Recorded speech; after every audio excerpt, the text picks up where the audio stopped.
نحمد و نصلی علی رسول الکریم، اما بعد، بسم اللہ الرحمن الرحیم۔ انسان کے اوپر آنے والی آزمائشوں کے براہ راست دو اسباب ہیں۔ پہلا سبب انسان کے اپنے اعمال ہیں۔ قرآن کہتا ہے وَمَا أَصَابَكَ مِن سَيِّئَةٍ فَمِن نَفْسِكَ،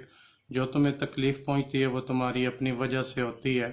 اور حضرت انس کی روایت ہے ترمذی شریف میں کہ نبی کریم صلی اللہ علیہ وسلم نے ارشاد فرمایا کہ جب اللہ تعالیٰ کسی کے ساتھ اچھائی کا ارادہ کرتے ہیں تو اس کی غلطیوں کی سزا اسے دنیا میں دے دیتے ہیں۔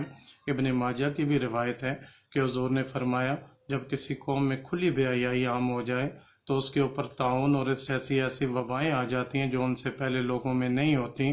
تو یہ احادیث اور قرآن کی آیت بتا رہی ہے کہ آنے والی مصیبت کی ایک وجہ تو ہمارے اپنے گناہ ہوتے ہیں جس کی ہمیں سزا دی جاتی ہے، اور دوسری وجہ ابو داؤد شریف کی روایت ہے کہ نبی پاک صلی اللہ علیہ وسلم نے فرمایا بندے کے لیے اللہ تعالیٰ جنت میں ایک بڑا رتبہ مختص کر دیتے ہیں، وہ اپنے عملوں کی وجہ سے اس بڑے رتبے تک پہنچنے کے قابل نہیں ہوتا تو اس کے اوپر ایک مصیبت اور آزمائش آتی ہے جس کے اوپر وہ صبر کرتا ہے، اور صبر کے نتیجے میں وہ اس بڑے رتبے تک پہنچ جاتا ہے جس تک وہ اپنے عمل کے ذریعے نہیں پہنچ سکتا۔ جیسے حضرت عائشہ رضی اللہ تعالیٰ عنہ کی روایت بھی ہے کہ بندہ مومن کو جب کانٹا بھی چبھے یا اس سے بڑی تکلیف ہو تو اس کے بدلے بھی اس کے درجے بلند ہوتے ہیں اور اس کی کوتاہیاں معاف کی جاتی ہیں۔ تو کبھی تو بندے کے اوپر مصیبت آتی ہے گناہوں کی وجہ سے، اور کبھی بندے پہ مصیبت آتی ہے اس کے رتبوں کی بلندی کے لیے۔ اب یہ فیصلہ کیسے ہوگا کہ آنے والی مصیبت جو ہے وہ گناہوں کا عذاب ہے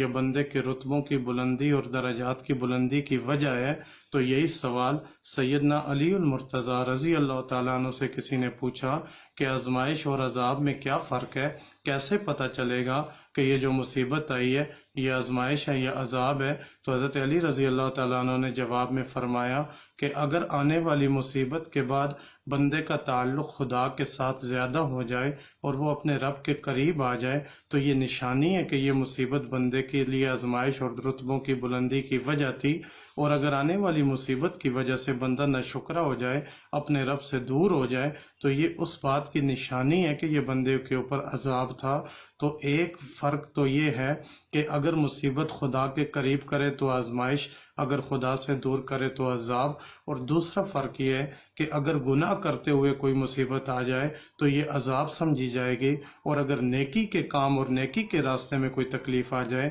تو یہ آزمائش اور رتبوں کی بلندی کا ذریعہ سمجھی جائے گی۔ تو اس لیے یہ جو مصیبت اب پوری دنیا پہ آئی ہے دیکھا جائے گا اس کی وجہ سے جن لوگوں کا تعلق خدا سے بن گیا تو ان کے لیے تو یہ آزمائش اور رتبوں کی بلندی کی وجہ ہے، اور اس کی وجہ سے جو خدا سے دور ہٹ گئے اور اپنے رب کو بلا بیٹھے تو ان کے لیے اسے عذاب قرار دیا جائے گا۔